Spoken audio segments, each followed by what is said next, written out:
Hey, Renee. Hi, Annette. Okay, you blew up my phone again with a lot of text messages yesterday. And it was like, you know what?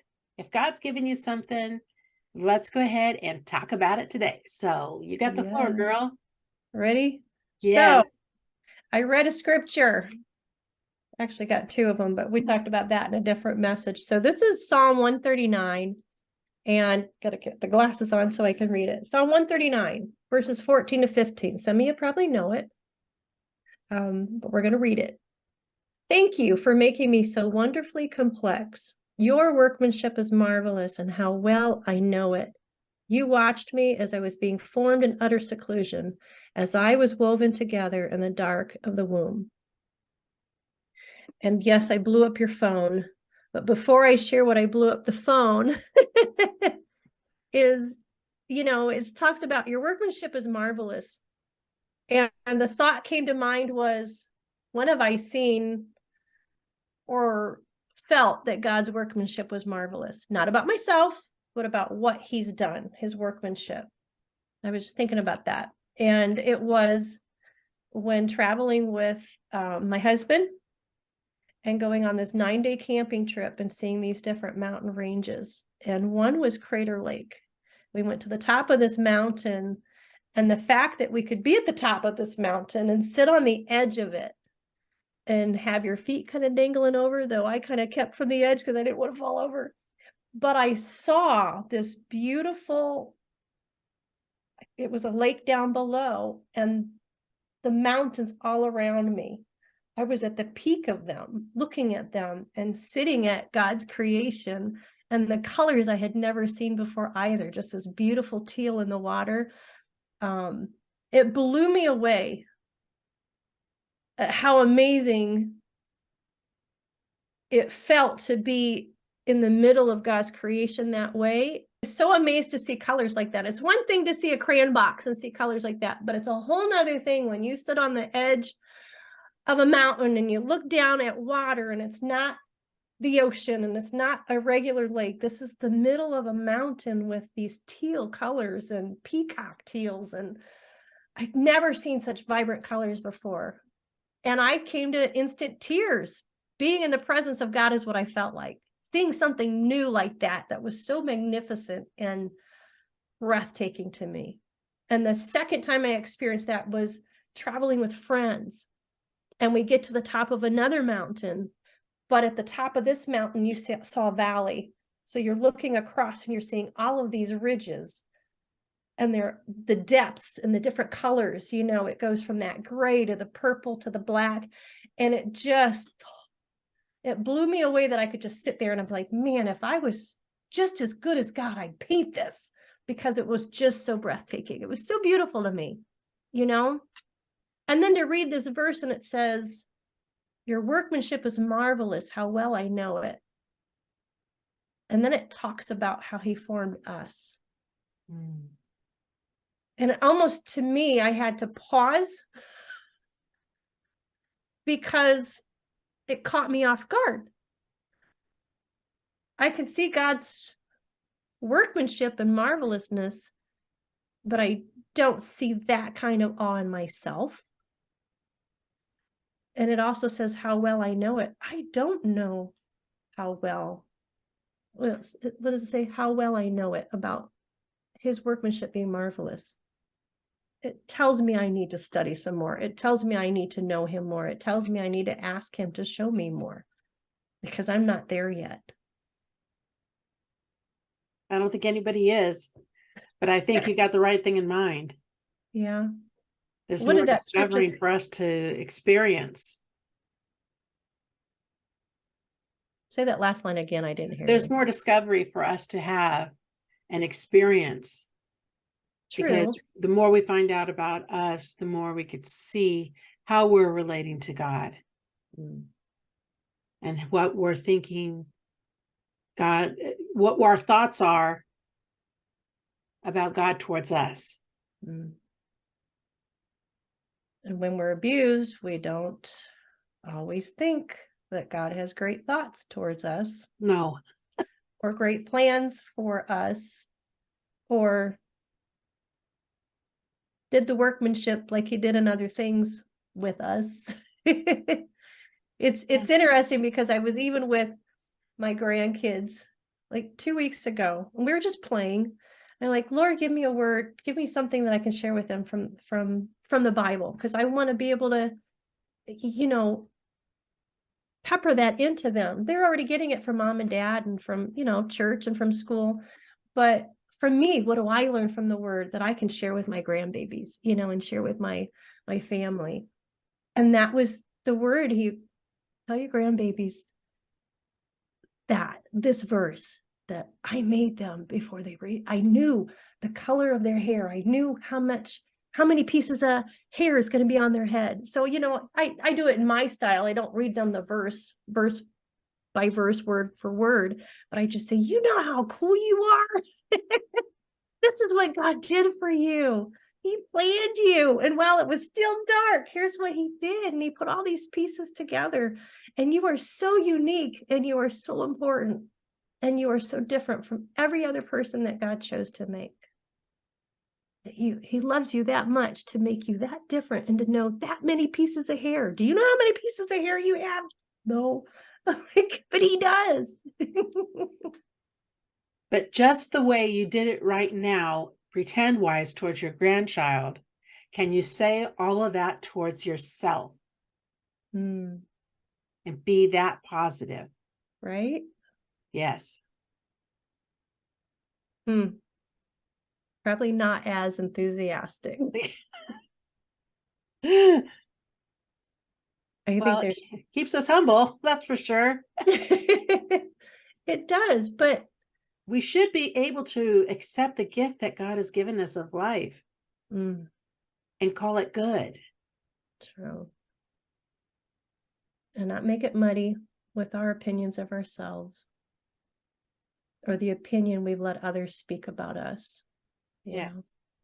I think that's something you taught me at one time, and it was pay attention to the root of this belief that you have. I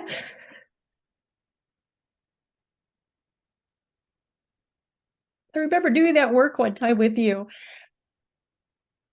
and it was pay attention to that lie, Renee. Where is it rooted from? Where did you hear that voice? And I just kept pressing into God, like, where is this from? Why do I not believe so well about myself like you do say about me in your word, Lord? And I think it took till the next day, that afternoon or the next day, and it was by the actions I received through this abuse, it made me feel discarded and unloved and not a masterpiece, because a masterpiece would not be treated this way, was my thinking. And I carried that even into adulthood, to that moment of speaking with you, when you said, take it to the root, ask God to take it to the root. And God revealed it. He revealed the place, the time, the person, and the voice, that tape that I've just been playing over and over and over up until that point. And then God released me of it when I brought it to him. Yay. I asked him to heal that and to replace it, because it's something that I think I lived and breathed and functioned out of. And I think those of us that are abused, we all have something like that we just carry forward until we take it to Jesus and get the healing. It's a funky lie, Funky lie that we carry. Today I had somebody text me about something, and they said, you are such a good mom. Immediately, it was like they touched the tape recorder, and immediately I was thinking, I try to be a good mom, but I know I'm not perfect. And that's not what this person was saying. They weren't saying, you try to be a good mom, and in your trying, you are. They were saying, you're such a good mom and grandma. And thankfully it was a text, because I could think in that moment, stop. And it was like, I said, God. And in that moment, when I said God, tears just started coming down. It was like, okay, this was so ridiculous because I'm practical. I'm literal. And it was like, I know I am not a good mom. I have so many faults, God. You know that. Again, I'm very literal. And I definitely have not been a perfect mother or a perfect grandmother. I could have done things so much better. And in that moment, reaching to God, He goes, through me, I'm making all things right because you're yearning for me. So while you do it, though you're doing it so imperfectly, if you keep looking to me as you mother, as you grandmother, you're doing a good job. And I was like, okay. But that statement of, you're such a good mom, you're such a good grandmother, it was like, I couldn't walk towards it. I couldn't accept it. But the other person on the other side of the text world couldn't see that. And it caused me to have tears flowing down my face. And it was like, I need to take time and step back and find out, where are these tears coming from? Right. And that's what I need to do when I hit those moments, when all of a sudden something is said to me, or I'm sitting on a cliff and I'm looking at this massive thing and the beauty is overwhelming to me and tears are coming down my face. I need to, at least I do for me. Why are tears going down my face? Yeah. And the moment is because I feel like God is just a God moment. And it's so, you explained it all. And that made perfect sense. But to move on, which I felt like I did most of my life, anytime something emotional came up and I just wanted to shut it down so I didn't have to deal with it or fool with it. I did that with good things. I did it with bad things. I did it with happy moments. I did it with sad moments so that I could just be in control.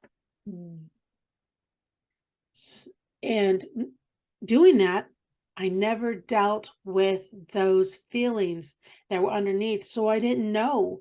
And I wouldn't know today unless I asked God, where are these tears coming from?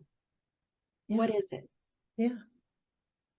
Why am I getting upset about somebody saying something so simple? I'm honored that they would say such a thing, but they don't know what goes on behind closed doors. They don't know, this and that. They don't know my true heart. God, you do. I am not this perfect mom and grandma. And yeah. Good stuff. Biggest thing is know the why, ask the why. For those who've been sexually abused, wanting to control their life, control their emotions, control everybody around them, there's a reason why you're trying to ask yourself why at that moment. Yeah, I agree. And then get back into the word as well. It's you set straight. Your workmanship is marvelous. How well I know it. So how well do we know it? And I think that's a question we have to ask ourselves. Do we know it enough?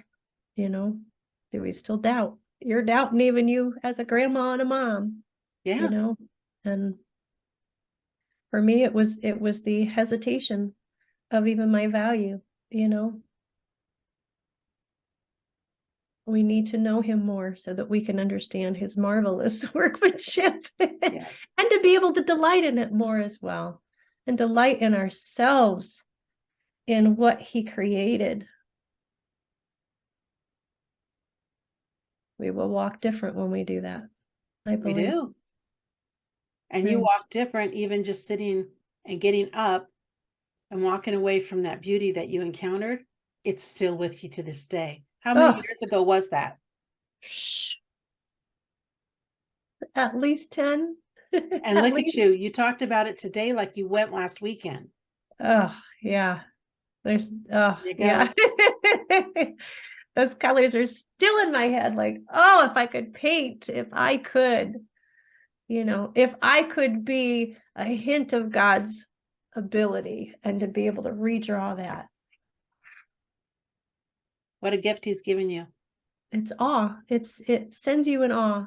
And so that same awe is how he sees us. Which is mind blowing. And wonderful at the same time. Yes. Yes. Just wanted to bring that up, friends. Well, thanks for bringing it up. I will talk to you again. To be continued. Bye-bye.